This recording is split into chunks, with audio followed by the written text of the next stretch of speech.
Em nome do Pai, do Filho e do Espírito Santo. Queridos amigos do Apostolado Glória de Maria, estou fazendo esse vídeo aqui hoje para tratar de um tema, ou pelo menos, acrescentar algo a esse tema, do qual, muitos já conhecem e muito já foi falado. É o caso do mistério, grande mistério que envolve as aparições de Nossa Senhora em Fátima, em 1917, sobretudo com relação à vidente irmã Lúcia de Fátima, e principalmente depois que o Dr. Peter Choinovsky, através do seu blog, Sister Lucy Truth, que eu vou colocar depois na descrição do vídeo, para aqueles que quiserem se aprofundar mais, Dr. Peter Choinovsky fez uma extensa investigação, contratando diversos especialistas das diversas áreas, e todos os especialistas concluíram que se tratam de duas irmãs Lúcia, uma a vidente verdadeira e uma outra pessoa que teria sido colocada no lugar dela a partir, provavelmente, de 1957, mas que só apareceu em público em 1967. E então eu gostaria de tratar hoje sobre um período específico que me parece que é uma chave para a gente entender o que aconteceu. Então, algo ocorreu entre 1944 e 1957. Algumas perguntas precisam ser respondidas. E eu não tenho a resposta de todas elas, mas nesta minha exposição eu vou tentar responder algumas. A primeira: por que a irmã Lúcia desobedeceu seus superiores e apelou diretamente ao Papa para se trasladar para um Carmelo? Segunda pergunta: por que Montini, que mais tarde seria o Papa Paulo VI, por que Montini determinou o Carmelo recém-aberto de Coimbra para a irmã Lúcia? E por que essa mensagem de Montini, determinando que a irmã Lúcia deveria ir para esse Carmelo específico em Coimbra, chegou ao porto justamente onde estava a irmã Lúcia e chegou junto com a imagem de Nossa Senhora Peregrina? Outra pergunta: por que a pressa em extrair todos os dentes da irmã Lúcia? Outra pergunta: seria mesmo necessário extrair todos os dentes da irmã Lúcia? Outra pergunta: qual era o interesse de José Maria Escrivá de Balaguer em relação à irmã Lúcia? Outra pergunta: por que José Maria Escrivá queria o Opus Dei em Coimbra? Outra pergunta: seria mera coincidência que as irmãs carmelitas descalças do mesmo Carmelo para onde foi a irmã Lúcia fossem cooperadores do Opus Dei? Outra pergunta: o que teria ocorrido com o terceiro segredo de Fátima desde que foi entregue a D. Manuel Maria, bispo de Gurza, até chegar a D. José Álvares Correia da Silva, bispo de Leiria? Teria sido rompido o lacre do envelope e depois refeito o lacre, depois de lido ou copiado o seu conteúdo? Bom, para tentar responder essas perguntas, eu vou pedir a atenção de vocês. Eu montei um cronograma, a partir de alguns fatos que aconteceram, e vou usar como referência o livro que foi lançado pelo mesmo Carmelo de Coimbra, Um Caminho sob o Olhar de Maria, uma biografia da irmã Maria Lúcia de Jesus e do Coração Imaculado, Edições Carmelo. Este livro que eu adquiri quando estive pessoalmente em Coimbra fazendo as minhas investigações sobre estes fatos. Então, começarei citando um trecho da obra do Frei Michel de la Trinité. Foi em julho, agosto de 1941, em sua terceira memória que irmã Lúcia mencionou pela primeira vez a divisão do segredo de Fátima em 3 partes. Então é o mesmo segredo dividido em 3 partes. Abre aspas. O segredo consta de 3 coisas distintas, 2 das quais vou revelar. Escreve ela. A primeira parte revela a visão do inferno e a designação do Imaculado Coração de Maria como derradeiro recurso oferecido por Deus à humanidade para a salvação das almas. Fecha aspas. Continuando. Para as salvar, Deus quer estabelecer no mundo a devoção a meu Imaculado Coração. Esta a primeira parte do segredo. A segunda parte revela a profecia de uma milagrosa paz que Deus deseja dar ao mundo através da consagração da Rússia ao Imaculado Coração de Maria e a prática da comunhão reparadora nos primeiros sábados do mês. Nossa Senhora dizendo, se atenderem a meus pedidos, a Rússia se converterá e terão paz. Há também um anúncio de terríveis punições se as pessoas persistirem em não obedecer aos pedidos. Quanto à terceira parte do segredo, em 1941, irmã Lúcia declarou que ainda não tinha permissão de revelá-la. Então, a terceira parte, em 1941, irmã Lúcia declarou, não tinha permissão ainda para revelar essa terceira parte. Então, é a partir daqui que a gente começa a nossa narrativa, né? Então,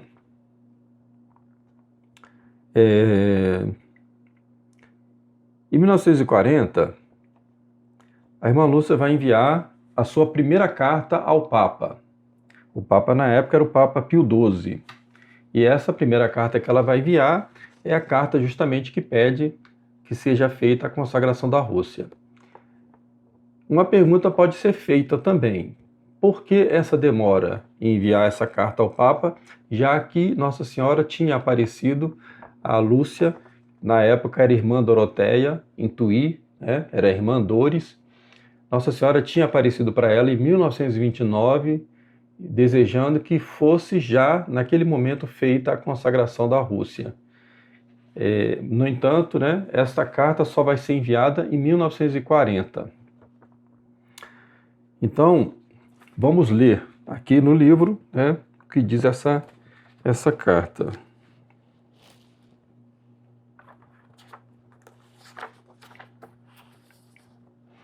Foi em 1940 que, instada pelo senhor bispo de Leiria, pelo senhor bispo de Gurza e pela sua superiora, a irmã Dores escreveu. A irmã Dores era o nome da irmã Lúcia, enquanto irmã Doroteia. Então, enquanto nós tratarmos dela como irmã Doroteia, nós chamaremos irmã Dores, né? Então, a irmã Dores escreveu a primeira carta ao Santo Padre Pio XII, pedindo a consagração da Rússia ao Imaculado Coração de Maria. Muito mal já estava feito, mas se fosse satisfeito este pedido, evitar-se-ia muito mais. É um grande mistério que Deus se submeta à vontade dos homens, mas ele age assim, também para que os grandes sóis da Igreja possam praticar a humildade recebendo a luz do céu através de humildes estrelinhas quase imperceptíveis. E estas pobres criaturas escolhidas para transmitir essas mensagens também têm que se revestir de profunda humildade para se atreverem a comunicar os recados do céu. Falava de Deus às criancinhas, e isso era para ela doçura de mel, terno encanto que a transportava aos seus tempos de menina, mas como lhe custava ter de falar aos príncipes da Igreja de Cristo. Mas se esse sacrifício era pedido, era necessário obedecer. Humildemente pediu ajuda para fazer a redação, mais cuidada, e a carta seguia assim. Então aqui eis a carta que ela escreve ao Santo Padre. Humildemente prostradas aos pés de vossa santidade, venho como última ovelhinha do rebanho, confiada à guarda de vossa santidade, abrir o meu coração filial por ordem do meu diretor espiritual. Sou a única sobrevivente das crianças a quem Nossa Senhora se dignou aparecer na Fátima, Portugal, nos dias 13 de maio a outubro de 1917. A Santíssima Virgem tem me concedido muitas graças, sendo a maior da minha admissão no Instituto da Santa Doroteia. Venho, Santíssimo Padre, renovar um pedido que já foi levado várias vezes junto de Vossa Santidade. O pedido do Santíssimo Padre é de Nosso Senhor e da nossa boa Mãe do Céu. Em 1917, na parte das aparições que temos designado o segredo, a Santíssima Virgem revelou o fim da guerra que então afligia a Europa e anunciou outra futura, dizendo que para impedir viria pedir a consagração da Rússia a seu Imaculado Coração e a comunhão reparadora nos primeiros sábados, prometendo, se atendessem a seus pedidos, a conversão dessa nação e a paz. De contrário, anunciou a propagação dos seus erros pelo mundo, promovendo guerras e perseguições à Santa Igreja, o martírio de muitos cristãos, várias perseguições e sofrimentos reservados à vossa santidade e o aniquilamento de várias nações. Santíssimo Padre, até 1926 ficou isto em silêncio, segundo a ordem expressa de Nossa Senhora. Então, depois de uma revelação em que pediu se propagasse no mundo a comunhão reparadora nos primeiros sábados de 5 meses seguidos, fazendo com o mesmo fim uma confissão, um quarto de hora de meditação sobre os mistérios do Rosário e rezando um terço com o fim de reparar os ultrajes, sacrilégios e indiferenças cometidos contra o seu Imaculado Coração, as pessoas que praticarem esta devoção promete a nossa boa Mãe do Céu assistir na hora da morte com todas as graças necessárias para se salvarem. Expus o pedido de Nossa Senhora ao confessor, que empregou alguns meios para que se realizasse, mas só em 13 de setembro de 1939, Sua Excelentíssima Reverendíssima o Senhor Bispo de Leiria se dignou em Fátima tornar público este pedido de Nossa Senhora. Aproveito, Santíssimo Padre, este momento para pedir a Vossa Santidade se digne estender e abençoar esta devoção para todo o mundo. Em 1929, Nossa Senhora, por meio de outra aparição, pediu a consagração da Rússia a seu Imaculado Coração, prometendo por este meio impedir a propagação dos seus erros e a sua conversão. Algum tempo depois, dei conta ao confessor do pedido de Nossa Senhora. Sua Reverendíssima empregou alguns meios para que se realizasse, fazendo-o chegar ao conhecimento de Sua Santidade Pio XI.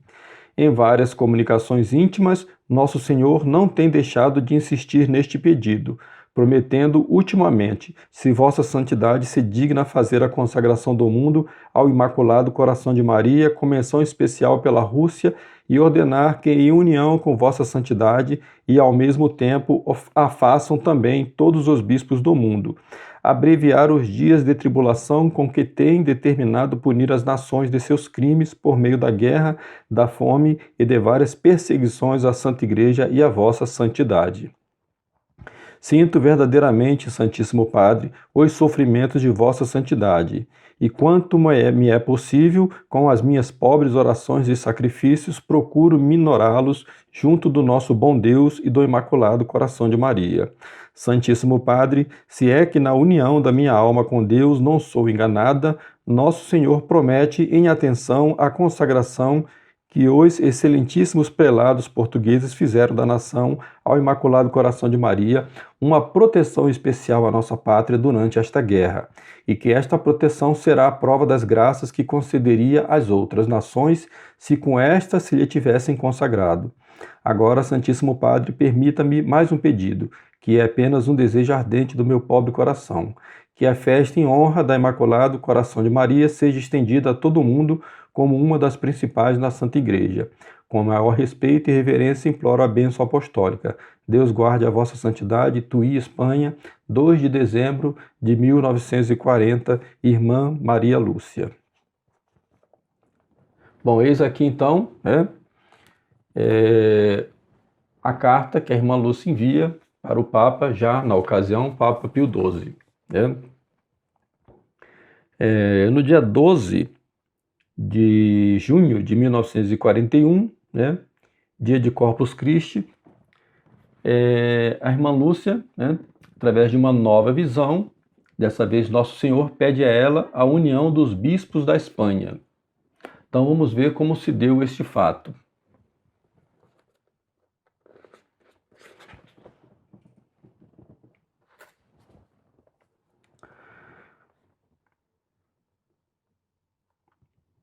Havia noites nas quais tinha que lutar com o sono, Depois de um dia de trabalho, o corpo muitas vezes também debilitado pela penitência praticada, discretamente ou pela fraqueza natural, pedia o descanso com justiça.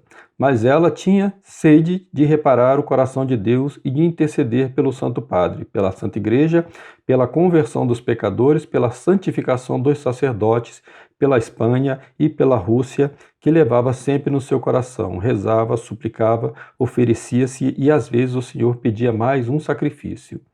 Nessas horas de maior recolhimento, costuma o bom Deus comunicar-se tão intensamente à minha pobre alma que não me resta dúvida alguma da sua presença real. Ordinariamente, depois de ter me confundido no próprio nada e miséria, fazendo-me sentir o que em mim lhe desagrada, prossegue, lamentando-se ora de umas coisas, ora de outras, que no pobre mundo tanto o desgostam. As noites de 12 para 13 eram vividas por ela em espírito em Fátima, no meio da multidão dos peregrinos rezando com e por eles. Eram datas tão entranhadas que nada as conseguia pagar. Às vezes obtinha licença para ficar em oração toda a noite. Assim aconteceu no dia 12 de junho de 1941, uma quinta-feira, dia do Corpo de Deus. Era uma vigília especial. Nessa noite, o Senhor pediu-lhe para dizer ao senhor arcebispo de Valladolid que desejava fizessem alguma coisa para restaurar o fervor na igreja em Espanha, como a irmã Lúcia confirmará numa carta de 1943. Então, em 1941, Nosso Senhor apareceu a ela, fazendo esse pedido, principalmente, direcionado ao arcebispo de Valladolid, pedindo então a união dos bispos, havia algum outro perigo sobre a Espanha, além daquele, que tinha atravessado e tinha varrido a Espanha durante a década anterior, a década de 30, que foi a Guerra Civil Espanhola e com toda a perversidade comunista. Havia nesse momento, então, em 1941, um outro perigo. Qual seria este perigo? Então, continuando aqui a nossa cronologia.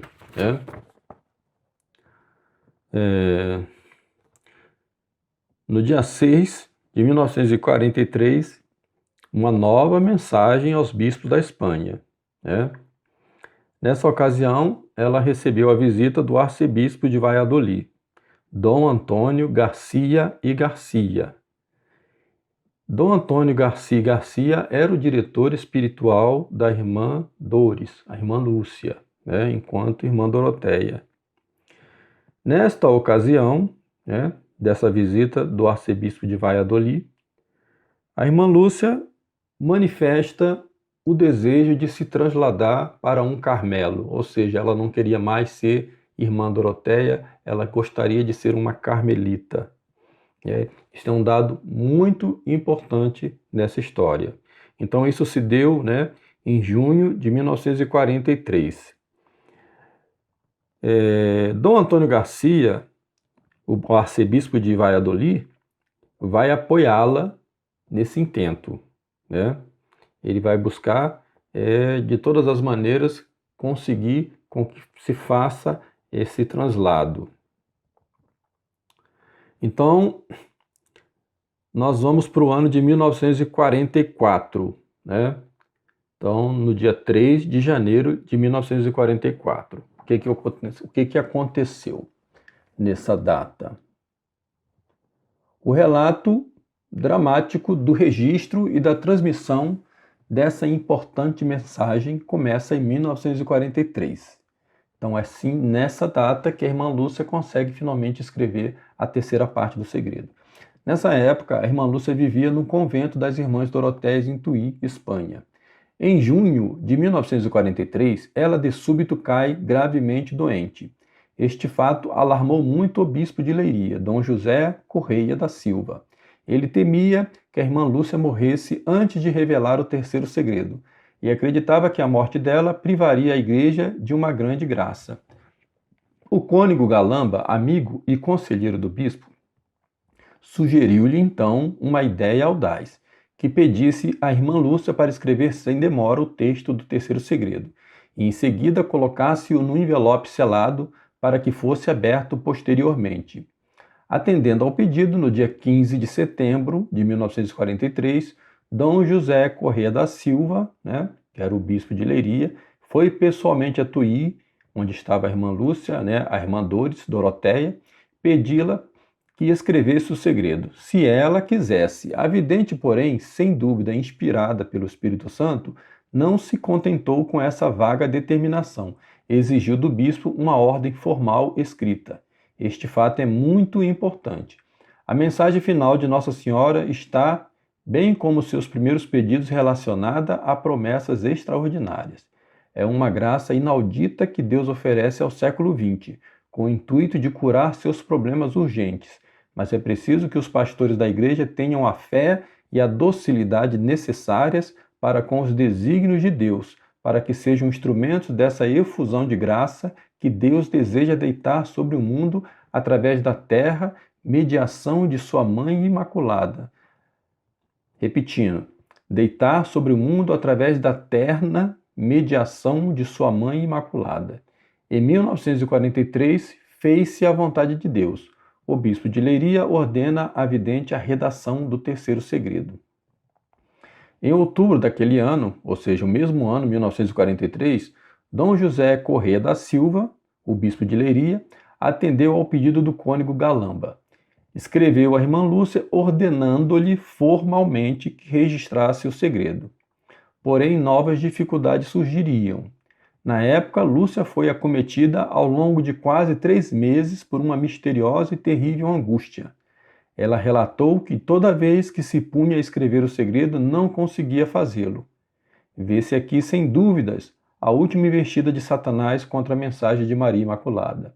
O demônio previa o prejuízo que o registro do terceiro segredo causaria ao seu domínio sobre as almas e ao seu plano de penetrar o coração da Igreja. E essa provação enfrentada pela vidente nos revela a magnitude do ato de registrar o segredo.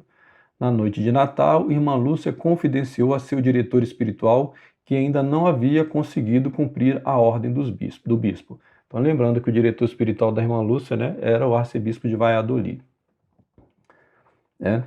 Finalmente, em 2 de janeiro de 1944, e este fato é pouco conhecido, a Santíssima Virgem apareceu uma vez mais à irmã Lúcia. Ela confirmou à vidente que era da vontade de Deus que o segredo fosse redigido e deu-lhe a luz e a força necessárias para conseguir cumprir o que lhe fora determinado. Então vejamos como isso aconteceu de acordo com o relato da própria irmã Lúcia, né?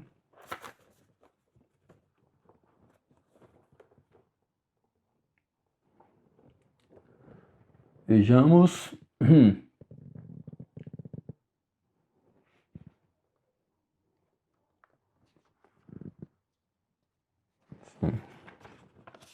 O segredo escrito.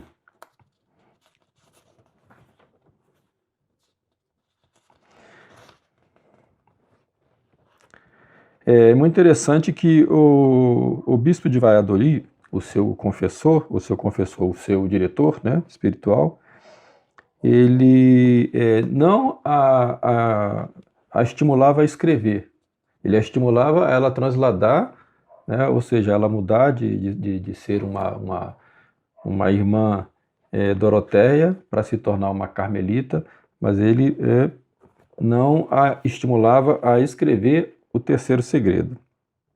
Aconselhada por este bispo de Valladolid, no dia 19 de dezembro, escreveu de novo ao senhor Dom José, confessando a sua impotência. Então aí por isso é que ela diz, né, que ela não estava conseguindo escrever o segredo. Mas o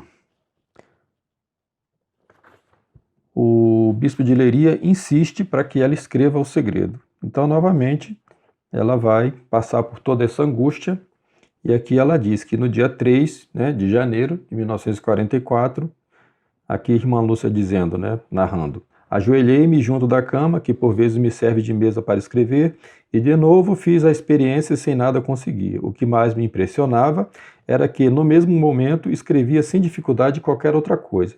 Pedi então a Nossa Senhora que me fizesse conhecer qual era a vontade de Deus. Dirigi-me para a capela. Eram as 4 horas da tarde, a hora a que costumava ir fazer a visita ao Santíssimo, por ser a hora que ordinariamente está mais só, e não sei porquê, mas gosto de me encontrar a sós com Jesus no sacrário. Aí ajoelhei-me no meio, junto ao degrau da mesa da comunhão, e pedi a Jesus que me fizesse conhecer qual era a sua vontade. Habituada como estava a crer que as ordens dos superiores são a expressão certa da vontade de Deus, não podia crer que esta ou não fosse. E perplexa, meio absorta, sob o peso de uma nuvem escura que parecia pairar sobre mim, com o rosto entre as mãos, esperava sem saber como uma resposta. Senti então que uma mão amiga, carinhosa e maternal me toca no ombro, levanto o olhar e vejo a querida Mãe do Céu. Nossa Senhora disse para ela então: Não temas, quis Deus provar a tua obediência, fé e humildade. Está em paz e escreve o que te mandam, não porém o que te é dado entender do seu significado.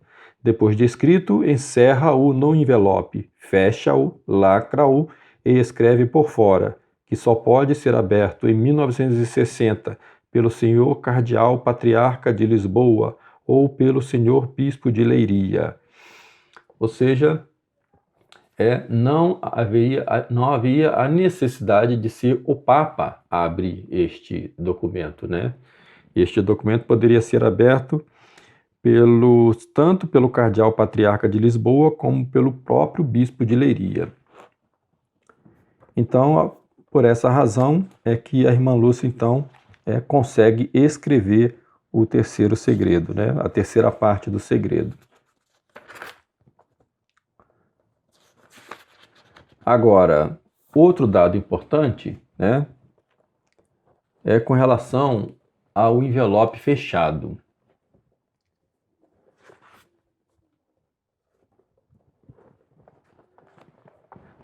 Nossa Senhora disse à irmã Lúcia que escrevesse a terceira parte do segredo e o guardasse no envelope fechado e lacrado. Foi muito interessante a forma como ela conseguiu obedecer a esta ordem. Depois de escrito, fechou o envelope e no dia seguinte foi pedir à Madre Superiora o lacre e o carimbo. A superiora, surpreendida com o pedido, perguntou-lhe para que queria isso. A irmã Dores, um pouco comprometida, disse que queria guardar assim fechada uma carta. Mas que importância tem essa carta? Perguntou a superiora. Como não podia dizer de que se tratava, a pastorinha encolheu os ombros, baixou os olhos e com um leve sorriso partiu de mãos vazias, mas confiante que ia ser ajudada. Foi junto do sacrário confiar o problema ao seu Jesus escondido, e cheia de confiança na resposta, foi para o seu trabalho. Pouco depois, a vice-superiora foi à rouparia pedir-lhe o favor de ir à cozinha queimar-lhe um cesto de papéis. Sempre disponível para prestar serviços a quem lhe os pedia, ainda que estivesse cheia de trabalho e da sua obrigação, a irmã Dores logo deixou o que estava a fazer e dirigiu-se à cozinha para queimar os papéis. Para guardar a confidencialidade do encargo que levava, ela própria os deitou na fogueira para que, na sua presença, ficassem reduzidos a cinza. A resposta estava ali. Ao deitar os papéis no fogo, descobriu no fundo do cesto um pedacito de lacre. Prestem bem atenção, um pequeno pedaço de lacre. Nem lhe parecia verdade. Então, no seu íntimo, exclamou: Como és bom, meu Jesus, como és bom. Já tenho aqui a tua resposta. Obrigada, Senhor, obrigada. Fiel ao espírito de pobreza, nem dessa insignificância se quis apropriar sem licença.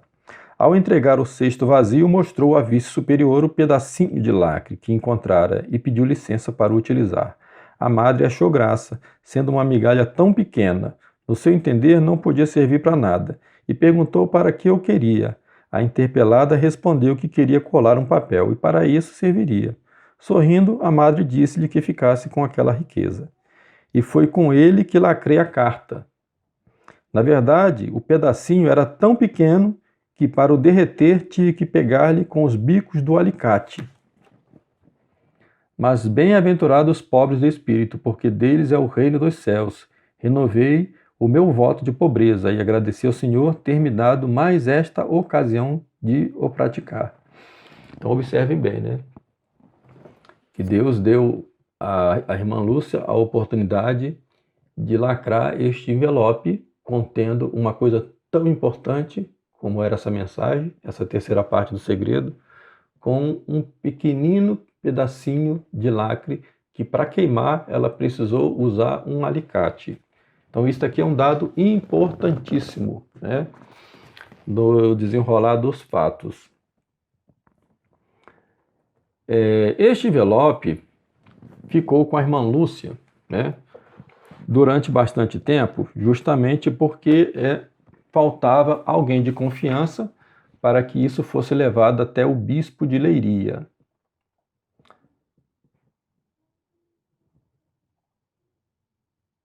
Isso só ocorreu, esse envelope só foi entregue, aqui que é um dado muito importante, né? Esse envelope só foi entregue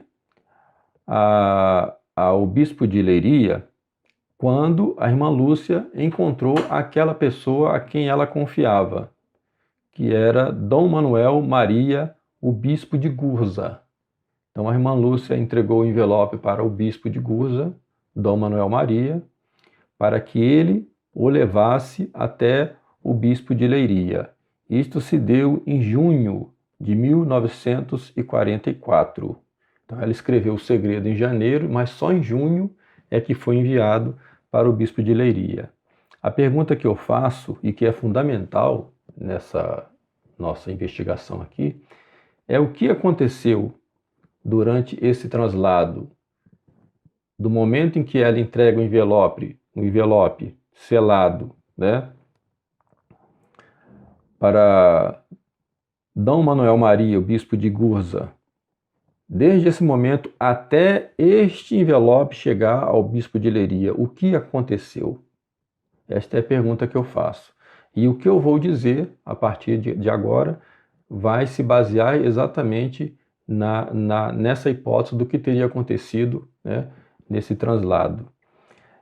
O bispo de Leiria, Dom José Alves Correia da Silva, né, ele não vai abrir o envelope, ele vai deixar o envelope guardado na Nunciatura de Leiria até a data de março de 1957. Em 1957, ele vai ser enviado para a Nunciatura de Portugal. E o bispo de Leiria, Dom José Alves Correia da Silva, morre exatamente neste ano. Ele vai morrer em dezembro de 1957. Então vejamos aqui. Então, narrando aqui o Frei, né, Michel de la Trinité. O primeiro a receber o segredo foi Dom José Correia da Silva, e ele o poderia ter lido de imediato, o bispo de Leiria. Contudo, atemorizado com a responsabilidade que assumiria, não ousou abri-lo, preferiu não o conhecer. Concordou-se então que, se Dom José morresse, o envelope seria confiado ao cardeal Cerejeira, patriarca de Lisboa. Portanto, a falsa tese, muito repetida desde 1960, de que o terceiro segredo estivesse destinado explícita e exclusivamente ao Santo Padre. Eu já disse que não, né? Tanto o bispo de Leiria quanto o patriarca de Lisboa poderiam tê-lo lido. Entretanto, é verdade e fornece inúmeras provas, meu livro aqui, o Frei Michel de la Trinité, dizendo que irmã Lúcia desejava que Pio XII conhecesse o segredo sem demora. Infelizmente, isso não aconteceu. Sabendo que Dom José Correia da Silva, o bispo de Leiria, se recusara a abrir a carta, irmã Lúcia fê-lo prometer nas palavras do cônego Galamba que esta seria definitivamente aberta e lida ao mundo ou por altura da sua morte, da morte da vidente, né, Lúcia de Fátima, ou em 1960, conforme o que sucedesse primeiro. A grande quantidade de testemunhas que relataram essa afirmação nos permite julgar tal fato como absolutamente verídico. Por fim, a promessa de revelar o segredo logo após a morte de irmã Lúcia, ou em 1960, sem dúvida corresponde ao pedido da própria Santíssima Virgem. Quando, em 1946, o cônego Bartas perguntou à vidente por que seria necessário esperar até 1960, irmã Lúcia respondeu-lhe na presença de Dom José Correia da Silva, que era o bispo de Leiria. Ela responde da seguinte maneira: porque a Santíssima Virgem assim o quer. Em resumo, como demonstrei de forma consistente em meu livro, Michel Trinité dizendo, podemos provar com segurança que Deus desejava que os pastores da igreja acreditassem no último segredo de Nossa Senhora e que este fosse tornado público aos fiéis. Isto deveria ter sido feito ao menos em 1944 ou no máximo em 1960, pois, como a irmã Lúcia mais tarde explicaria, seria então muito mais claro. Então, era uma espécie de data limite, 1960.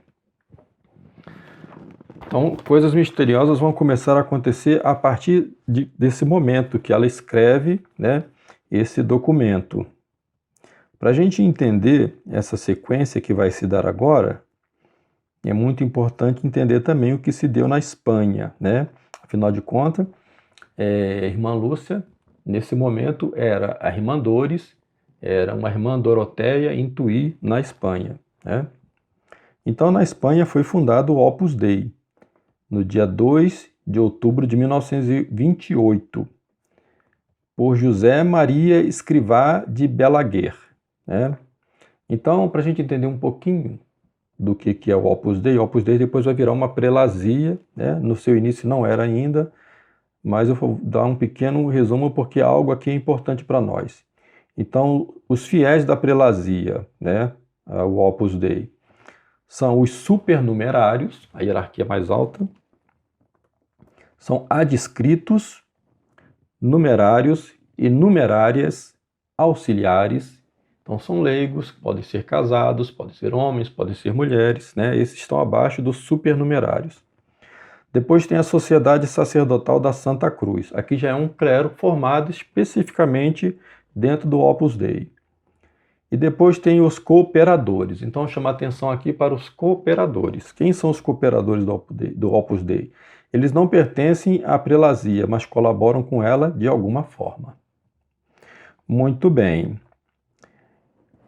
Em 1943, né, acontece os primeiros contatos entre o fundador do Opus Dei, José Maria Escrivá de Balaguer, e o então secretário de Estado do Papa Pio XII, Montini, né?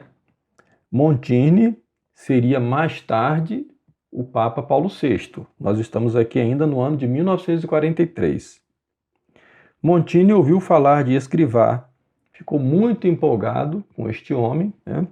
E passou a ter contatos com ele. O primeiro encontro registrado entre os dois foi em 1946. O primeiro encontro foi em Roma, né?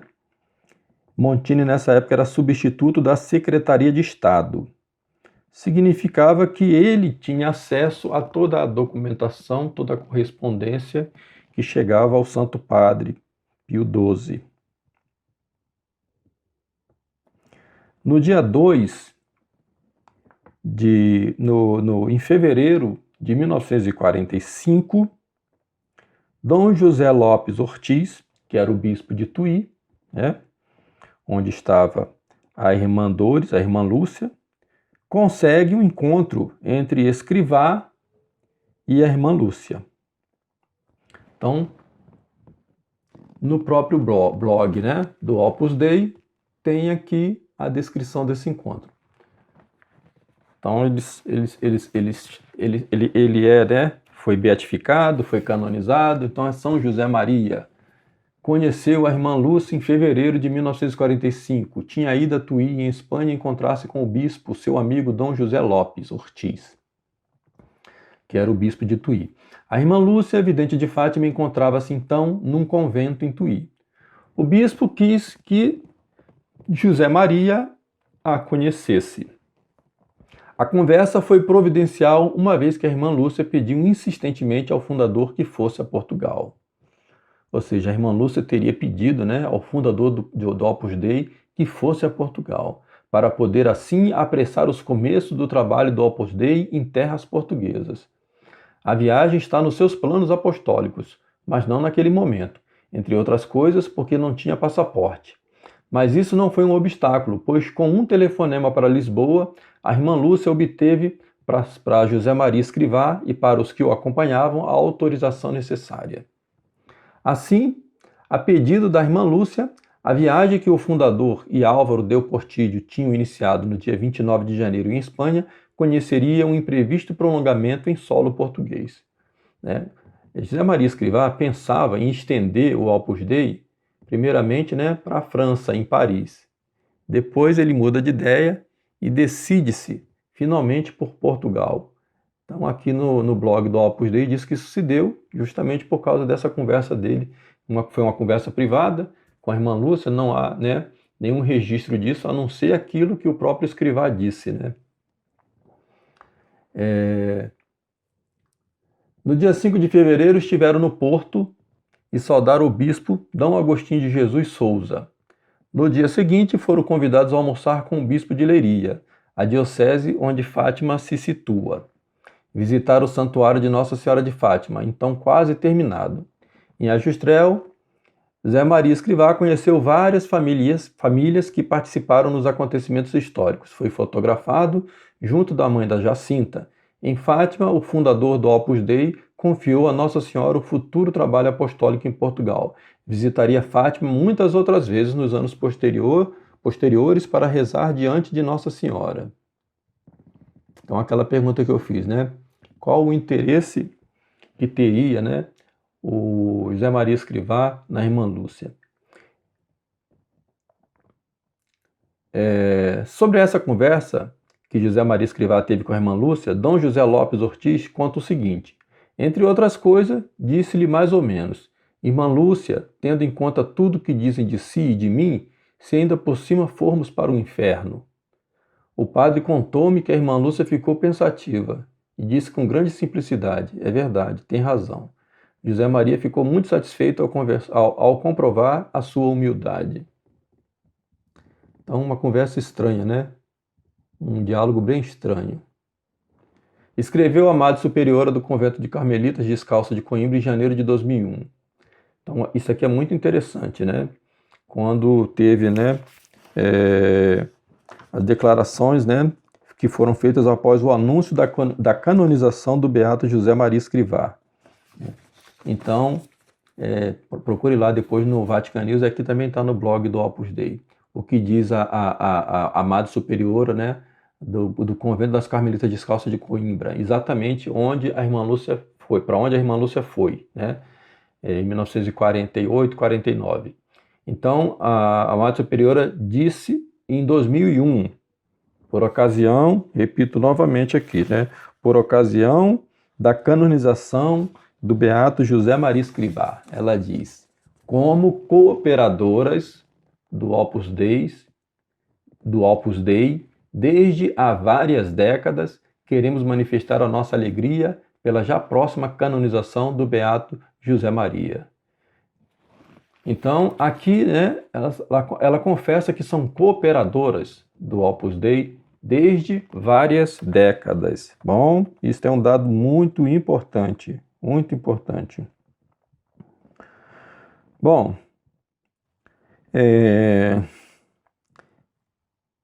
então em 1945 vai acontecer a primeira viagem de Escrivá a Portugal, né? Justamente com o objetivo de fazer, né, de instalar o Opus Dei em Portugal.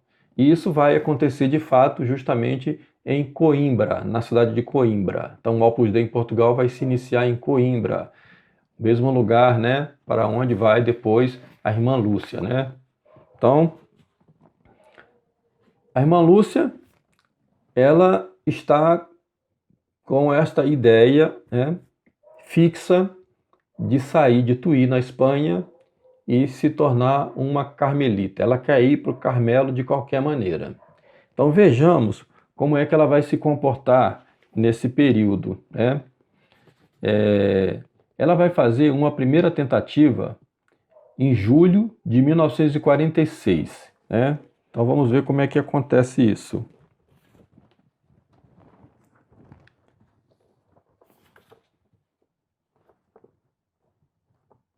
Em julho de 1946.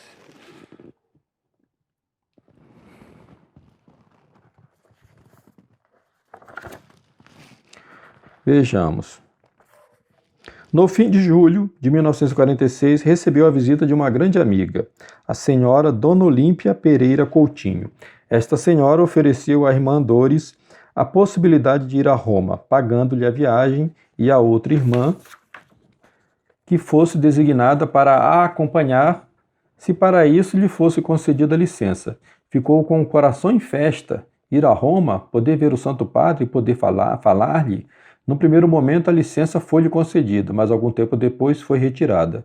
Foi-lhe dito que não devia ir por ser irmã coadjutora, mas a razão verdadeira foi-lhe revelada por uma irmã doente que ela levou em cadeira de rodas a passear no jardim. Então a irmã Lúcia disse-me que as madres não me deixavam ir a Roma por suspeitarem que eu queria ir pedir ao Santo Padre licença para me transladar ao Carmelo. Guardei silêncio, mas na verdade elas não se enganam. Então, as superioras da irmã Lúcia já sabiam que ela queria se transladar para um Carmelo e as superioras dela eram contra. Então, quando ela teve essa oportunidade de ir a Roma, as superioras dela não permitiram. Então, essa é a primeira tentativa dela.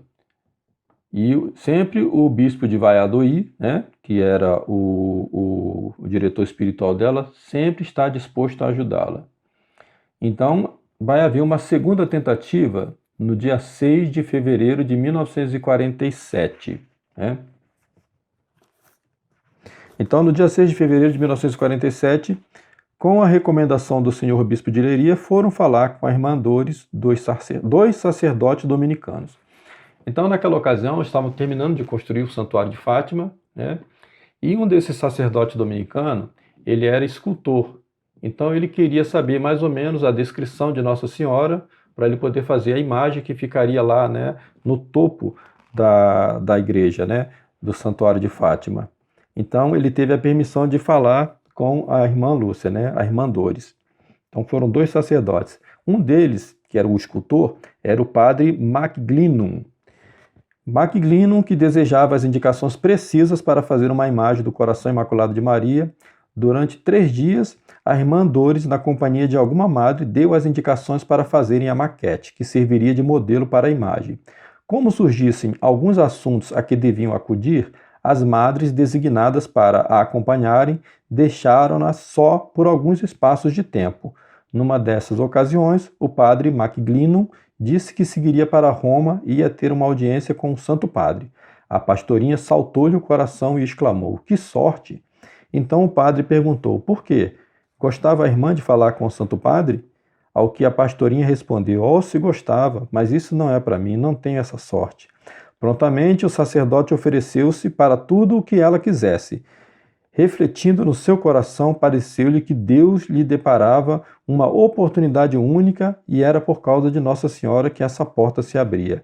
Então ela interpretou como um sinal de Nossa Senhora, porque era justamente o escultor, da imagem, que poderia se tornar o seu porta-voz para que ela conseguisse a permissão do Papa, para que ela fosse finalmente transladada, de irmã Doroteia para a irmã Carmelita. Então ela viu nisso como um sinal, de Nossa Senhora. Se eu lhe entregar uma carta fechada para o Santo Padre, Vossa Reverendíssima entrega pessoalmente sem que ninguém mais o saiba? Tendo recebido resposta afirmativa, com garantia de confidencialidade absoluta, a irmã Lúcia saiu e foi à capela para rezar. Era sempre junto do sacrário que recebia a luz necessária para os momentos decisivos. Deixamos-la descrever esse momento. Retirei-me e fui à capela da aula externa, onde o Senhor se encontrava, mas só ajoelhei-me pertinho do sacrário, pedindo luz ao Senhor. Será este o caminho por onde quereis que vá? A porta aberta por onde devo entrar? Se intento arranjar as coisas por meio dos superiores, nunca o conseguirei. Se o Santo Padre me disser que sim, ninguém se atreverá a dizer que não. Se o Santo Padre me disser que não, é porque é essa a vontade de Deus. Não pensarei mais em tal coisa. Se o Santo Padre me não fizer caso e me não responder, que será talvez o mais certo, tentarei então arranjar as coisas por meio dos superiores. Mas ela estava resoluta, Então ela pensou: como meus superiores não permitem, se o Santo Padre permitir, os meus superiores vão ter que aceitar. Se o Papa não fizer caso, então eu vou continuar insistindo com os superiores. Bom,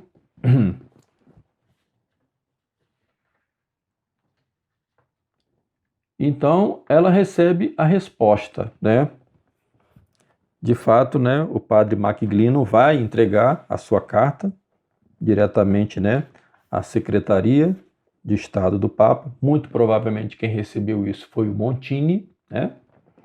Montini recebeu, né? Ele era responsável por isso e vai dar uma resposta positiva, porque, né, nós já veremos que havia um interesse tanto de José Maria Escrivá quanto de Montini, que eram amigos íntimos já nessa ocasião, né, de fazer o Opus Dei em Portugal, em Coimbra, né, e que fosse necessário transladar a irmã Lúcia para lá, né, para Coimbra. Mas vejamos como é que isso vai se dar.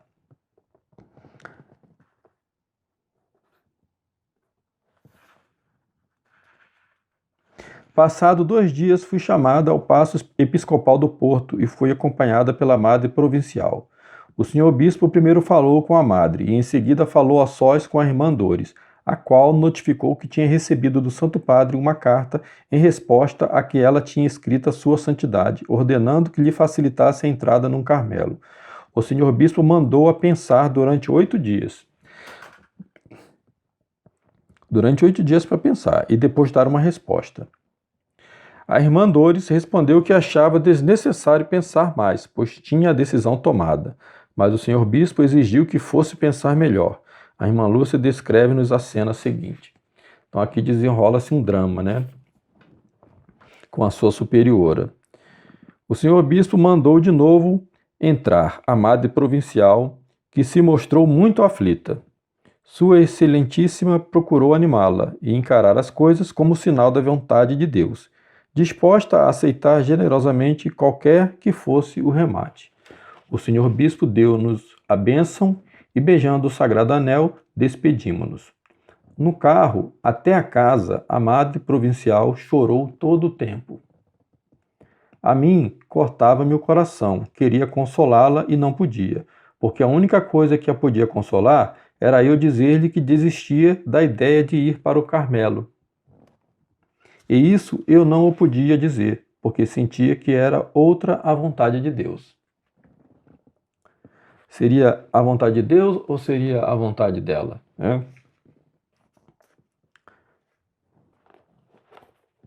Então, ela vai ficar resoluta com essa decisão, né? Mas no dia 12 de agosto de 1947, nova entrevista com o senhor Dom Agostinho, bispo do Porto.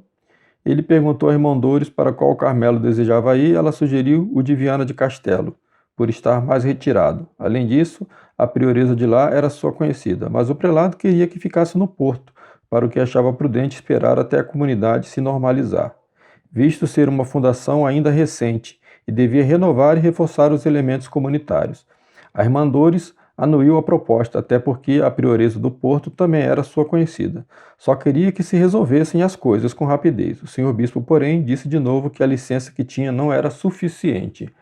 Então, o bispo, né, do Porto já havia dito à irmã Lúcia que aquela carta do Papa, aquela licença que o Papa tinha emitido, né, pedindo para que facilitasse o seu translado para um convento carmelita, não era o bastante, né?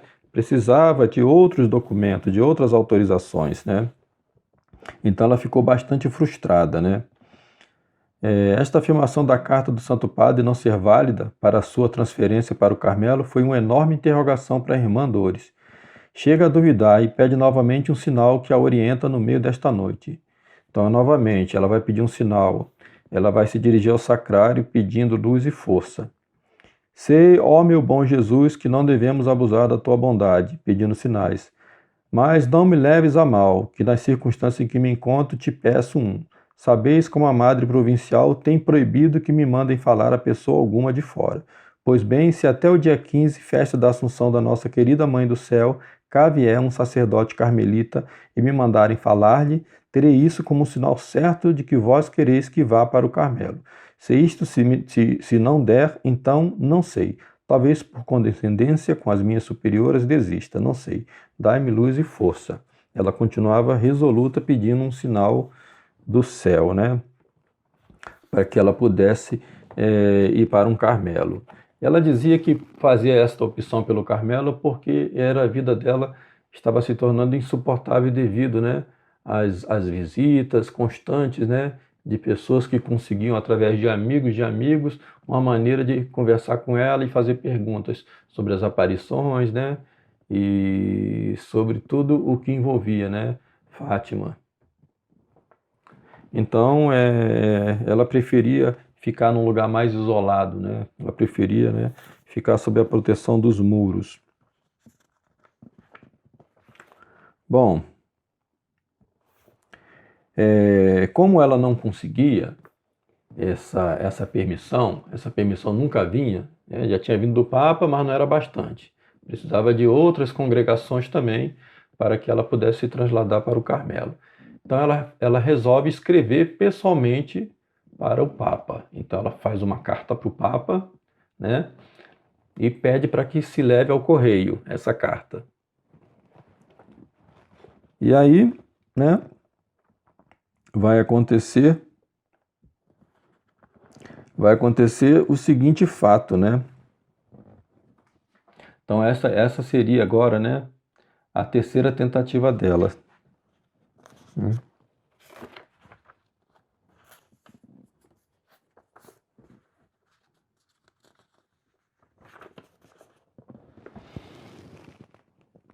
A terceira tentativa dela, né?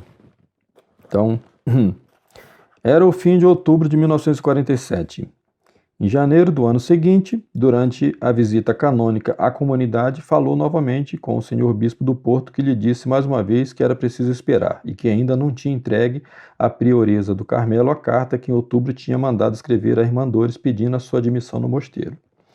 Ancorada na oração, onde ia aurir força para se manter serena no meio da tempestade, continuava sua vida normal, cumprindo os seus deveres como se nada se passasse, e atenta a quem a seu lado precisasse de ajuda. Um dia, durante o recreio, viu que uma postulante estava muito chorosa, pois desejava ficar no instituto. Mas, estando de saúde muito débil, via como certo que a iriam despedir. A irmã Lúcia aproximou-se dela e consolou-a, exortando-a à confiança. Depois convidou-a a fazer com ela uma novena à Nossa Senhora, combinando ficarem para isso as duas na capela no fim de visita ao Santíssimo Sacramento. Uma irmã que presenciou a cena foi muito admirada e edificada, dizer a superiora que afinal a irmã Dores até gostava do instituto, pois se oferecera para ajudar a postulante e pedir a graça da perseverança, e a postulante recobrou a saúde e perseverou. Como a atividade do Colégio do Sardão fizeram aí uma exposição que durou alguns dias, houve muito movimento e, por isso, mais trabalho, como é habitual. Quando chegam visitas para hospedar e as dependências não são bastantes, quem é da casa cede o lugar a quem vem de fora. Assim aconteceu que a irmã Dores foi também solicitada a ceder o seu quarto. Acomodou-se num quartito onde costumavam arrumar os caixotes do lixo e as vassouras. Esse quarto tinha uma janela em forma de alçapão, que abria para o telhado, e como raramente usavam essa janela, estava difícil de fechar. Aconteceu que numa dessas noites houve tempestade, fazia corrente de ar e entrou chuva. Ela chegou-se para um canto para estar mais abrigada, mas contraiu uma forte gripe, com muita febre e rouquidão, ao mesmo tempo com a garganta inflamada. Começou a ter também fortes dores de dentes. Então isso aqui também é um fato importantíssimo, né? Então, quando baixou a temperatura, foi ao dentista. A sentença do Dr. Alcino Magalhães foi fatal. Então, o Dr. Alcino Magalhães, o dentista, disse: tinha que extrair os dentes todos. Ou seja, tinha que retirar todos os dentes dela e pôr uma prótese. O médico oferecia-se para lhe fazer todo o tratamento gratuito. E logo lhe tirou 2 dentes. Voltaria 3 dias depois para continuar a limpar a boca. Então observa aqui, né? Primeira pergunta, né? Por que extrair todos os dentes? Seria mesmo necessário extrair todos os dentes? E por que a pressa, né, de tirar esses dentes logo imediatamente? Né? Nós já vamos ver por quê. No dia 29 de fevereiro de 1948, chegava a Leixões a imagem de Nossa Senhora de Fátima Peregrina. Então havia feito uma jornada com a imagem de Nossa Senhora, chamada Nossa Senhora de Fátima Peregrina, que ficou, né, pelo mundo, E agora ela chegava justamente onde estava a irmã Lúcia. A irmã Lúcia, nesse momento, estava no porto, né? Essa ida da irmã Lúcia para o porto também foi misteriosa, né? Ela foi convocada para ir ao porto, né? De maneira assim inesperada, e ela teve que ir. Então tudo isso vai se dar no porto, né? Essa remoção dos dentes dela, né? Tudo isso vai se dar depois aí, né? Então, o senhor Dom José Alves Corrêa da Silva deslocou-se ao porto para esperar. Passou pelo Sardão para falar com a pupila, que na última vez tinha deixado magoada. Informou-se se continuava a pensar o mesmo e, perante a resposta afirmativa e que já tinha escrito para a prioresa do porto, disse-lhe que se fosse era para o Carmelo de Fátima. Com humildade, mas com firmeza, a irmã Dores respondeu: Senhor Bispo, eu nunca pensei em ir para Fátima, e menos desde que Vossa Excelentíssima me disse na última visita que lá não me admitia. Ah, bem, isso não quer dizer nada. Se for, é para lá. Então, aqui o bispo, né, de Leiria, né, que já estava no porto para receber a imagem de Nossa Senhora Peregrina, encontrou a irmã Lúcia lá e já cogitava a possibilidade dela ir para o Carmelo, mas que seria então para o Carmelo de Fátima. Ela não queria, ela preferia ir para o Carmelo de Viana do Castelo, né?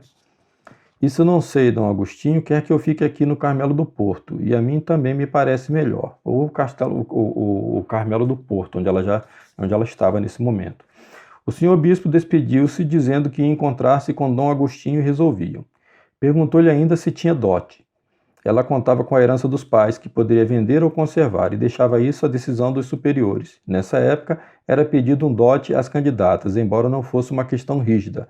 Havia benfeitores que destinavam donativos para alguma candidata que não pudesse ter um dote. Hoje não se exige dote a ninguém.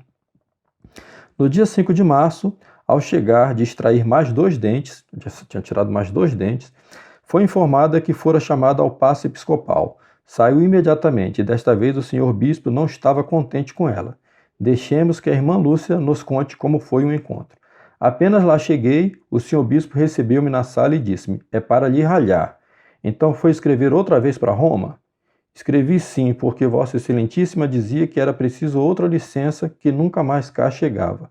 Está bem, foi Nossa Senhora que na sua passagem pelo porto lhe trouxe a resposta.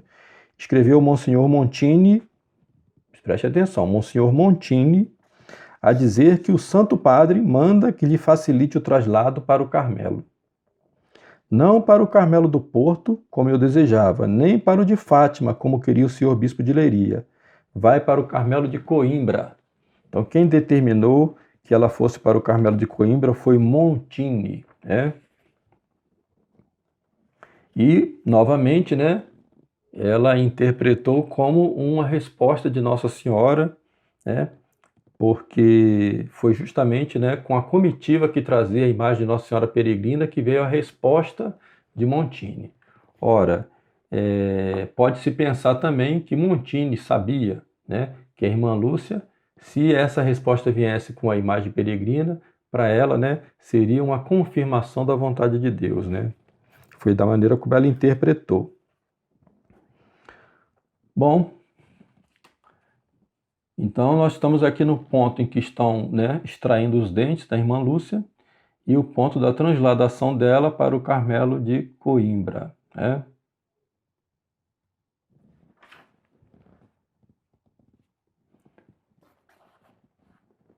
Então a irmã Lúcia vai para Coimbra, né?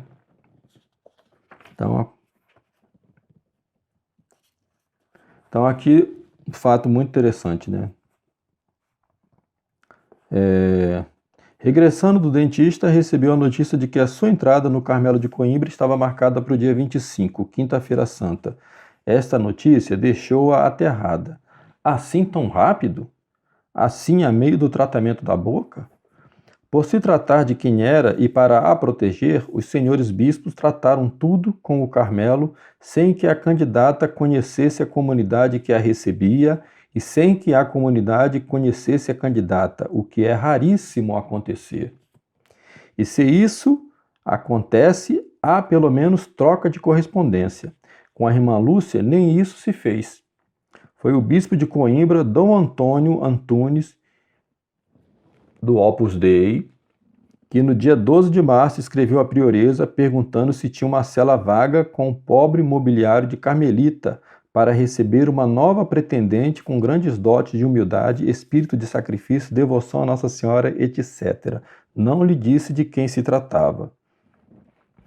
Ocorre que o Carmelo de Coimbra, o Carmelo de Santa Teresa, embora seja um Carmelo antigo, tenha sido fundado lá no século XVIII, depois, quando foi proclamada a República em Portugal e o governo maçônico passou a perseguir a igreja em Portugal, esse Carmelo de Coimbra foi desativado e ficou sob ocupação do exército. Só em 1946, nós estamos falando aqui em 1948, quando eles estavam tirando todos os dentes da boca da irmã Lúcia. Só em 1946 é que o exército desocupou e esse Carmelo foi reativado. E no que foi reativado, ele foi reativado com uma turma nova, uma nova classe de freiras, Então essas freiras poderiam muito bem, como nós vimos aqui, serem cooperadoras do Opus Dei, e já estarem preparadas, para receber a falsa irmã Lúcia, que viria, e para manter esta farsa. Por que eu digo isso? Porque, de alguma forma, me parece que o terceiro segredo, após a irmã Lúcia escrever em janeiro de 1944, ela vai dar esse segredo em junho para a sua pessoa de confiança, que era o bispo de Gurza, Dom Manuel Maria, bispo de Gurza, para levá-lo então ao bispo de Leiria. Pode-se supor que nesse caminho, este senhor, esse bispo de Gurza, que participou do Concílio Vaticano II, participou das 4 sessões iniciais do Concílio Vaticano II, pode ser que ele tenha entregado este envelope para José Maria Escrivá e ele tenha tido conhecimento do conteúdo desse envelope e tenha transmitido o conteúdo do envelope para Montini. E, baseado no que dizia esse terceiro segredo, eles pensaram na possibilidade, então, de fazer uma substituição da irmã Lúcia. Os defensores da continuidade da irmã Lúcia falsa, como sendo a verdadeira, eles dizem que essas mudanças que aconteceram, são muito evidentes no maxilar, vocês vão ver depois nas fotos, eles dizem que isso aconteceu justamente por causa dessa remoção dos dentes.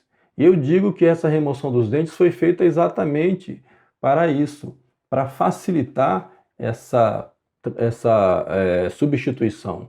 Porque os dentes, a arcada dentária, elas são como uma espécie de impressão digital, só que muito mais evidente, A arcada dentária é uma coisa única, tanto que os peritos, em criminologia, eles utilizam a arcada dentária para reconhecimento do morto, para identificação do morto, Então, uma coisa que caracteriza muito uma pessoa são os dentes e o seu sorriso. Se você muda isso, e depois você põe um hábito de freira carmelita e você põe um óculos depois com lentes bastante grossas, e aí realmente fica muito mais fácil você fazer uma mudança, fazer uma substituição de uma pela outra, Bem, com base no que eu falei até agora, vamos analisar algumas imagens e fazer um resumo daquilo que eu estou querendo demonstrar.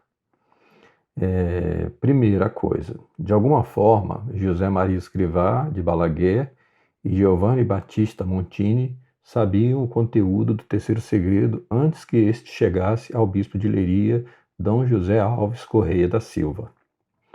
Segundo ponto, muito possivelmente isso se deu através do portador da mensagem, o bispo de Gurza, D. Manuel Maria Ferreira da Silva. Terceiro ponto, para abrir o envelope sem danificá-lo, tiveram que romper o pequenino lacre e depois selarem novamente, embora não tivessem o cuidado de observar o ponto exato onde tinha sido fixado o lacre pela irmã Lúcia. E desta vez, então, eles colocaram o lacre no centro do envelope e nas duas extremidades de cima, como depois nós veremos. Quarto ponto. Diante do conteúdo do terceiro segredo e da possibilidade, primeiro, do bispo de Leiria lê-lo ou enviar para o patriarca de Lisboa lê-lo, ou da irmã Lúcia morrer antes de 1960, Montini e Escrivá tiveram que agir. Quinto, o primeiro a fazer era evitar que o bispo de Leiria lesse o segredo, e além disso, fazer com que ele guardasse o segredo. O que de fato aconteceu, o segredo ficou guardado na Nunciatura de Leiria até 1957. Feito isso, teriam que tratar com a irmã Lúcia. Por isso, José Maria Escrivá vai a Tui conseguir uma entrevista com a irmã Lúcia no início de 1945. Essa entrevista serviria para demonstrar que era um desejo da vidente que se instalasse o Opus Dei em Portugal, como se pode verificar no próprio blog da Opus Dei. José Maria Escrivá e Montini sabiam que seria mais fácil lidar com a irmã Lúcia em um Carmelo recém-reaberto com uma turma de religiosas cooperadoras do Opus Dei em Portugal. Esse local era o Carmelo de Coimbra, já que ambos sabiam dos desejos da vidente de passar para um Carmelo. E por que tinha que ser o Carmelo de Coimbra? Porque este Carmelo, embora muito antigo, tinha sido desativado depois que a maçonaria passou a governar Portugal e depois, sob o governo Salazar, passou a ficar este Carmelo sob o comando do Exército. O Exército só desocupou este Carmelo em 1946. Então, quando a irmã Lúcia ingressa nesse Carmelo, em 1948, ela já ingressa num Carmelo completamente novo e com uma turma completamente nova de religiosas. Sexto ponto, para substituir a irmã Lúcia, de frágil saúde, era necessário extrair todos os seus dentes, porque seria mais fácil, a partir de uma prótese dentária, mudar sua aparência, o suficiente para que ficasse mais semelhante a uma sósia, pois a arcada dentária é como a impressão digital. O restante seria disfarçado pelo hábito e pelos óculos espessos. Sétimo ponto, fotografar a irmã Lúcia sem dentes e depois com a prótese dentária, já no Carmelo de Coimbra. E a partir daí, mantê-la em silêncio e escondida, sem comunicação externa e sem mais fotos ou filmes. De fato, as últimas imagens que nós temos da verdadeira irmã Lúcia são estas que nós estamos vendo. No início de 1957, o segredo foi enviado finalmente para o Vaticano.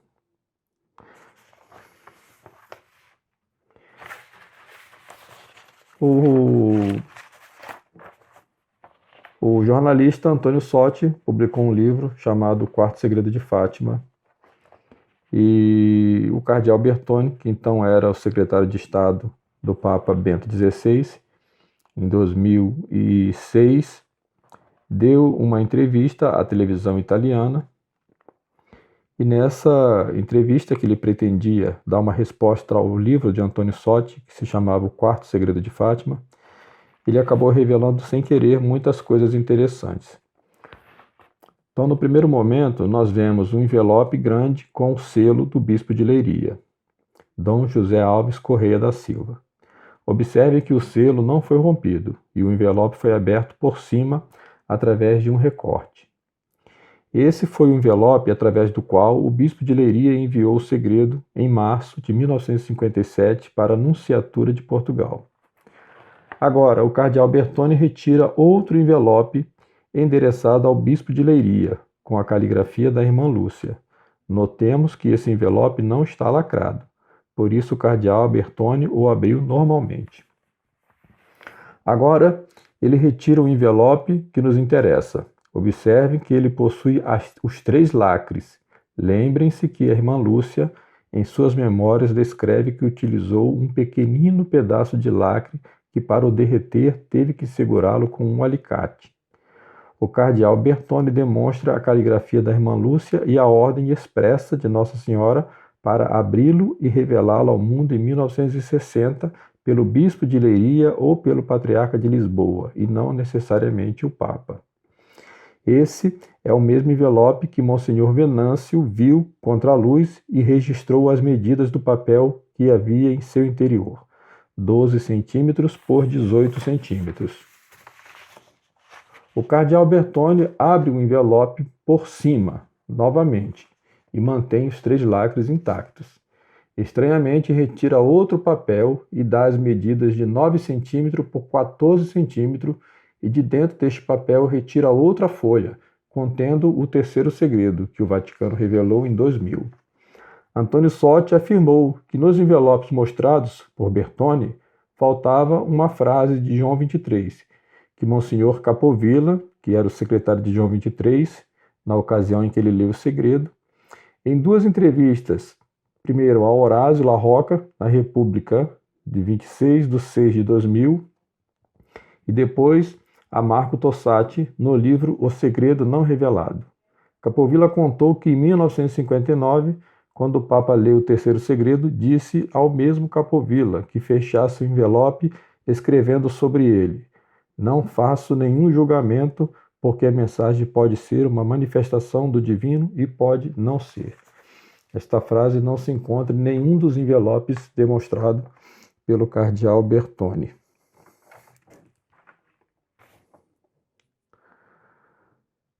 Em 1957, no final do ano, em dezembro, o bispo de Leiria morre. Ainda nesse mesmo ano, este envelope contendo o segredo chega finalmente ao Vaticano, mas não é lido pelo Papa Pio XII. Fica guardado esperando a data de 1960. A irmã Lúcia, muito provavelmente, deu a sua última entrevista ao padre Agostinho Fuentes, postulador da causa de beatificação de Jacinta Marto e de Francisco Marto. Entrevista na qual ela se mostrava bastante abatida e triste, segundo o relato do padre Agostinho Fuentes. A partir daqui, a irmã Lúcia desaparece. Não se ouve mais falar dela, não se vê mais nenhuma foto dela e nenhum filme dela.